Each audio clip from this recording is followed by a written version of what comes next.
There's nothing quite like a decaying industrial town in the middle of a chilly, gray-skied fall to set an immediately gloomy mood in a film.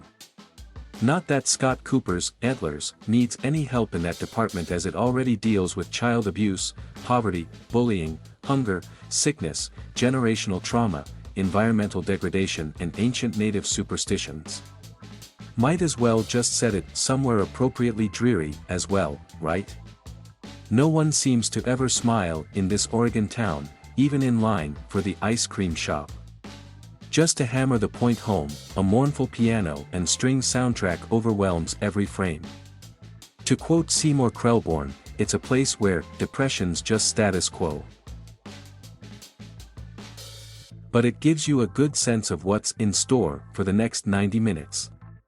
Antlers is not your typical horror movie. Most of the horrors here are the real ones. The ancient bloodthirsty creature is just the sideshow, and it is a deathly slow burn in between the carnage. And despite the admirable ambitions and the prestigious names involved, including stars Kerry Russell and Jesse Plemons, as well as producer Guillermo del Toro, it doesn't really work either as metaphor or engaging, thought-provoking entertainment. The conceit is that this beast has been unleashed because the world is rotting from within. One dad has an encounter in an abandoned mine shaft while his young son Aiden waits for him outside in the truck. The film leaves what happened in the mine ambiguous for quite some time, resting perhaps too much on the assumed suspense of the reveal. Antlers cuts to Aiden's older brother Lucas, who is trying to go through the motions of daily life but is clearly disturbed and in need of help. It should be mentioned that if you have any squeamishness about seeing children in distress, know now that you should just avoid this film entirely, because it is relentless. Russell's Julia is Lucas's middle school teacher, who is conveniently teaching the students about myths when Lucas tells a particularly haunting and specific tale, and she starts to worry about his well-being. She has her own demons, too, and has reluctantly returned to Oregon to live with her brother Paul after their abusive father dies. This is the kind of film that doesn't trust that the audience will figure out their brother and sister through context clues, but instead decides to make Paul call Julius is the first time we meet him and never again. Yet somehow Plemons sells it and a few other clunkers, as only he can do, with innately natural, self-deprecating charm. Julia's interest in Lucas is not hard to unpack, considering her past where presumably no adult figures stepped in to help.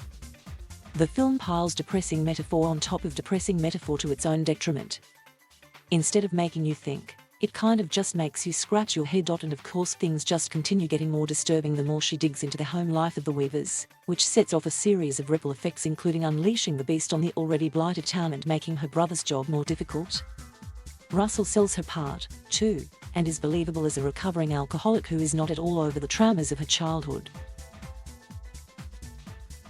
But it's hard to shake the feeling that the plot here came second to the idea and design of the beast, which, besides Plemons' heroic line delivery, is easily the best thing Antlers has going for it. Antlers, the Searchlight release in theaters Friday, is rated by the Motion Picture Association of America for violence, including gruesome images, and for language. Running time, 99 minutes. 2 stars out of 4. MPAA definition of R, restricted. Under 17 requires a company parent or adult guardian.